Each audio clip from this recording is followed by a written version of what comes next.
I get it when you're scrolling through endless listings, the pictures and hype sound amazing, but the moment you plug the thing in, you're left wishing you'd read a few more reviews. I've talked to a lot of people who bought a soundbar that promised Dolby Atmos, only to find dialogue still buried under a fog of cheap-looking bass and a surround that feels more like stereo with a little extra echo. That's why I'm taking a close look at the Dragon 11.4.6 Dolby Atmos /DTSX Pro surround soundbar Sys-Quad. Link is in the description if you want to check the product details on Amazon, and I'm going to walk you through whether this system actually lives up to the big screen promises or just another pretty face on a TV stand. First off, let's talk about the kind of room this thing is built for. The chassis is a massive 58-inch slab, and the company calls it not a soundbar for a reason. It's basically a miniature home theater unit, meant to sit front center in a living room that can accommodate a 12-inch subwoofer assembly on either side. If you live in a compact apartment or have a TV mounted on a wall with 2-foot clearance on each side, you'll probably be battling a cramped fit and may even notice the system's base rattling against your drywall. On the other hand, a dedicated media room with a moderate to large floor area is exactly the environment where Dragon's quad 12-inch aluminum subs can really stretch their legs. The carbon passive radiators are engineered to move a lot of air, and in a space that can absorb that movement, you'll actually feel the low-end punch through a typical movie's explosions and deep musical notes. Now, the big selling point here is the ProCinema surround engine that claims reference-defining architecture. In practice, that translates to a few specific things. First, the AHD Ultra engine and hi-fi air motion tweeters are supposed to give you a more precise location of sounds on the horizontal plane. I tested this by watching a high-budget action film with a lot of panning. Think car chases that whip from left to right.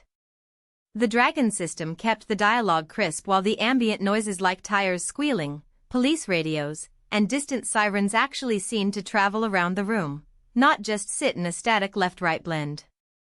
If you've ever been annoyed by "who said that" moments in a movie, this is a noticeable upgrade over a basic 2.0 or 3.0 system. Bass performance is where the quad subassembly really shines.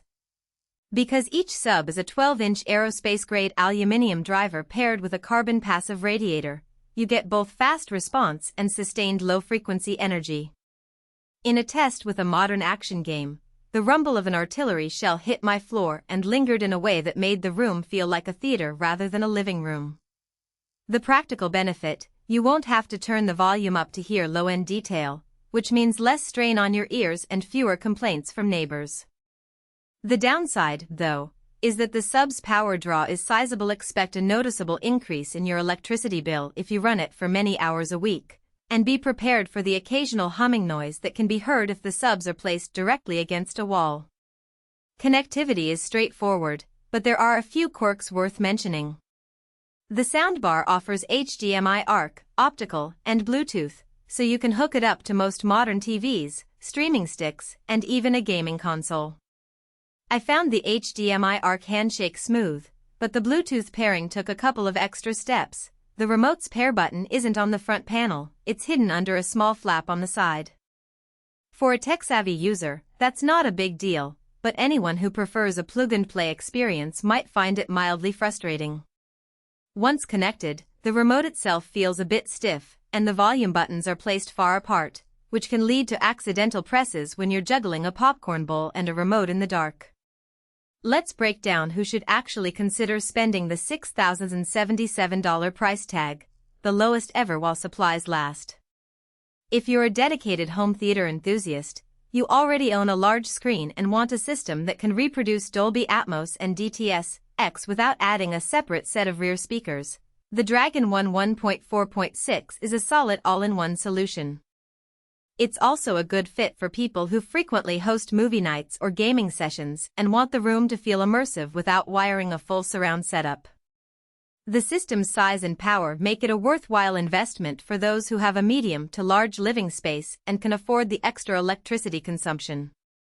Conversely, for the casual viewer who just wants a cleaner background music experience or a modest improvement over the TV's built-in speakers, this product is overkill.